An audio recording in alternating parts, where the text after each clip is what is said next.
Hello and welcome to the WIHS Journal Public Affairs Program. I'm Jerry Williams. Join me now for part 2 of my conversation with ministry leaders Ben Blackburn and Danny Francis-Cheney of Wings and a Prayer Men's Ministry. That's happening now on the WIHS Journal. It's news and public affairs. But what's said at Wings and a Prayer or any of the other events that churches we work with, it stays here. Yeah. And building that confidentiality is important. We had some of the events that we have, guys will open up and talk about things that men really struggle with. It's taken years, but men will openly talk about their battles with pornography. It's pretty amazing to see some of the struggles with drugs, alcohol, guys that are openly talking in an environment that is very sensitive, and it's a barrier you don't see very often. And it takes a long time to nurture that. But the fourth one is love your brother. And I think, as Danny said, my men's friendships, relationships has quintupled at least over the last 5 years. And I can't even imagine going back to an environment where I don't have these guys. Agreed. So, Right.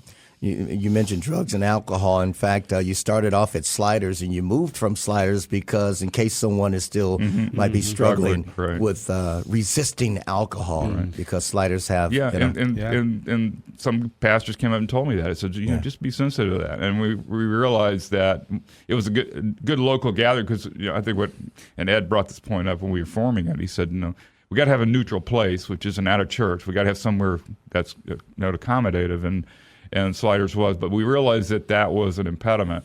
And so we moved to Pig Rig, which is adjacent to it. Right.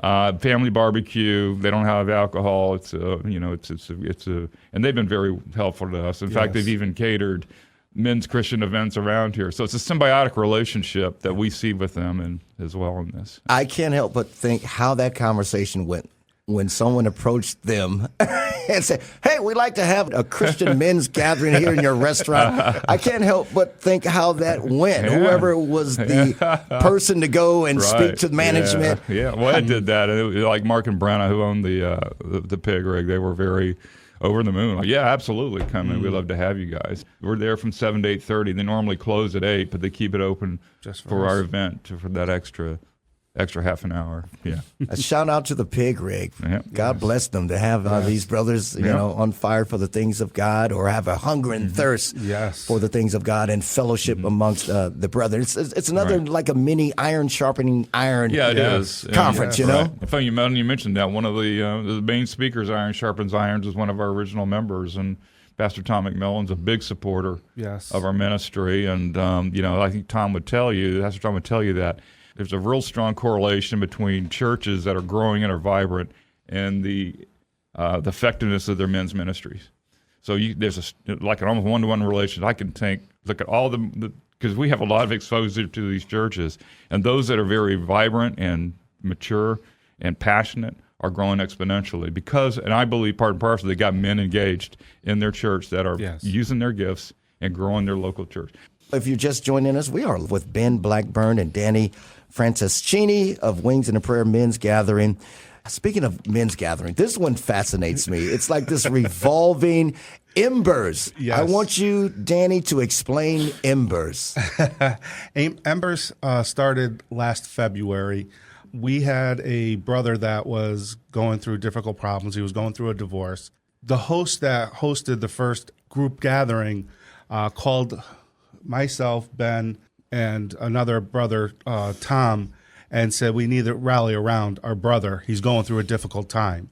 So we sat, had a fire in February outside, and it was chilly, don't get me wrong, but it was really great.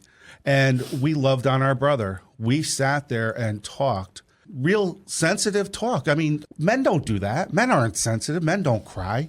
But we actually sat there and we talked and we listened to him. We allowed him to talk, and we looked at each other and like, this is something that's really great. There's 5 of us here right now. So we decided to do it the following week. The 5 of us got together again, and we had a fire. It snowed a little bit, still at the same guy's house.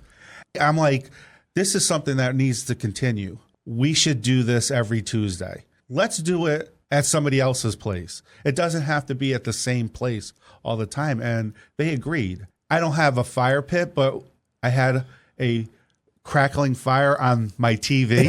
So we were able to still have that, ambiance. And we gathered at my house, the 5 of us, and introduced it at Wings and a Prayer and let everybody know this is something that we're doing. We're getting together and we're loving on our brothers, and, come, and if you need to talk, if you need anything, that's what, we're here for. So it grew to about, 7, 8 guys. And then all of a sudden we had it over here at Amazing Grace, because I had the gentleman over there say, what is it that you do over, with Embers? What's the concept? And he wanted to know for, his church. So, I explained it to him, and he goes, I would like to host one. And he says, I would like to cook some venison. And I'm like, I'm there. I don't care if anybody else wants to come. I'm coming because of the venison. But we had our biggest gathering at that time. I think it was 32 guys. And they went out. They had the venison. They had hamburgers, hot dogs, and all this other great food.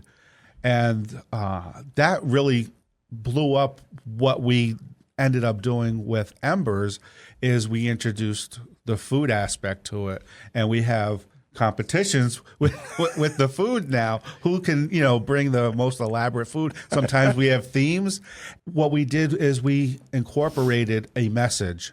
So you come for the earthly food, you stay for the spiritual food. Mm-hmm. So Ben or I will give a message. What that consists of is just like a 10-minute message, and then we'll break for discussion of what we just heard.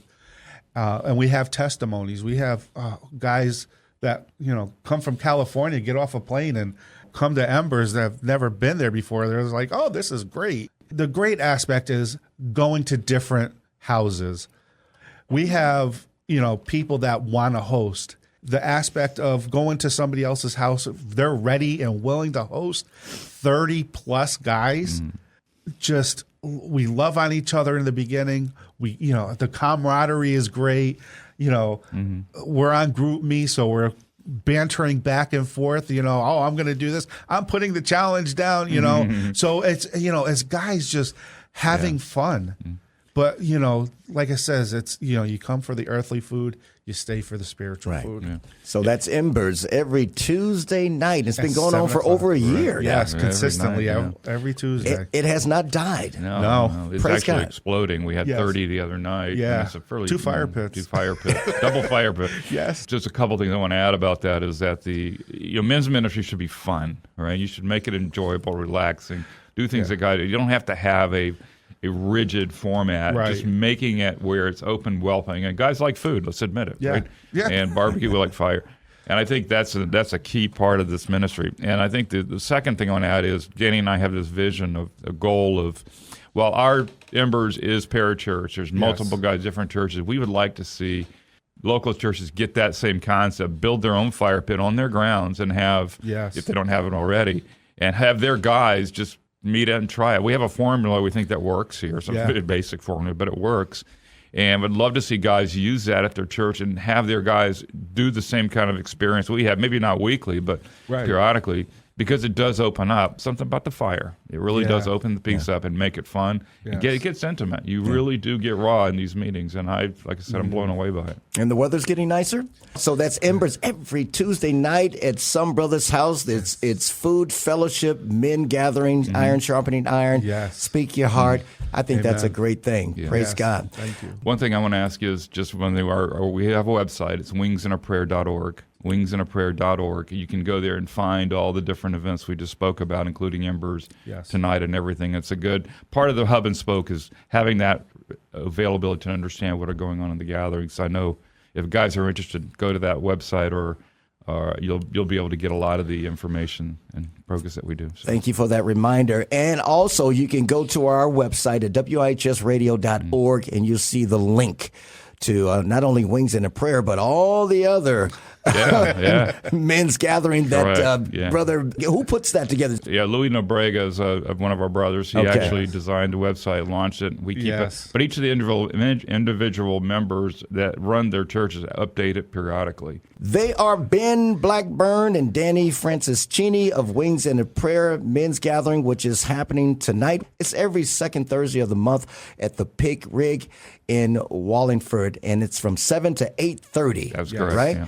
Guys, thank you for joining us. Thank you for sharing. Thank you. God bless you. Keep fighting the good fight of faith and keep doing what you're doing in Jesus' name. Thank you. Thank you, Jerry, for having us. Yes. You're welcome. And you just heard my conversation with Ben Blackburn and Danny Franciscini, ministry leaders of Wings and a Prayer Men's Ministry, who will be meeting tonight from 7 to 8:30 p.m. at the Pig Rig Barbecue Restaurant, 950 Yale Avenue in Wallingford. If you would like more information about what you heard today, call WIHS 860-346-1049, 860-346-1049. I'm Jerry Williams for the WIHS Journal. It's news and public affairs.